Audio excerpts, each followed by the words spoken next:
Hi hello friends, bachelor எல்லாருமே டக்குன்னு இந்த குழம்பு வந்து சேவ் பண்ணி வச்சுக்கோங்க. 5 தக்காளி, 3 வெங்காயம், 10 பல்லு பூண்டு, சோம்பு. ஓகேவா? எண்ணெய் நல்லா காஞ்சதுக்கப்புறம் சோம்பு போட்டு வெங்காயம், பூண்டு, உப்பு எல்லாமே போட்டு நல்லா வதக்கிக்கலாம். வதக்கினதுக்கப்புறம் 5 தக்காளி நல்லா பழமாக எடுத்து வச்சுருக்கோம், அதையும் நல்லா சேர்த்து நல்லா வதக்கிக்கலாம். ஹை ஃப்ளேமில் வச்சு 2 வதக்கிட்டு அதுக்கப்புறம் லோ ஃப்ளேமில் வச்சு மூடி போட்டு வதக்கிக்கணும். அப்போ தான் அதோடய ஜூஸ் வந்து இறங்கும். நல்லா இந்த மாதிரி வதக்குனா நல்லா ஜூஸியாக இருக்கும். அப்போ வந்து 1/4 டேபிள் ஸ்பூன் மஞ்சள் பொடி, 2 டேபிள் ஸ்பூன் அளவுக்கு சாம்பார் தூள் போட்டுக்கணும்.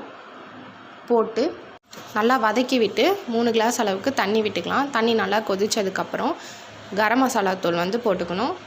இந்த தக்காளி குழம்பு பேச்சுலர் எல்லாருமே செஞ்சு பாருங்கள். அப்புறம் சீக்கிரமாக டைம் ஆகிடுச்சு, குழந்தைங்களுக்கு லஞ்ச் பாக்ஸ் செய்யணும், ஹஸ்பண்ட் லஞ்ச் பாக்ஸ் செய்யணும்னா இதை செஞ்சுட்டு ஒரு 2 முட்டை பாயில் பண்ணி வச்சுட்டு இல்லை ஆம்லேட் போட்டிங்கன்னா வேறு லெவலில் இருக்கும். கரம் மசாலா தூள் போட்டதுக்கப்புறம் கருவேப்பிலை தூவி இறக்கிடலாம். சூப்பரான தக்காளி குழம்பு ரெடி.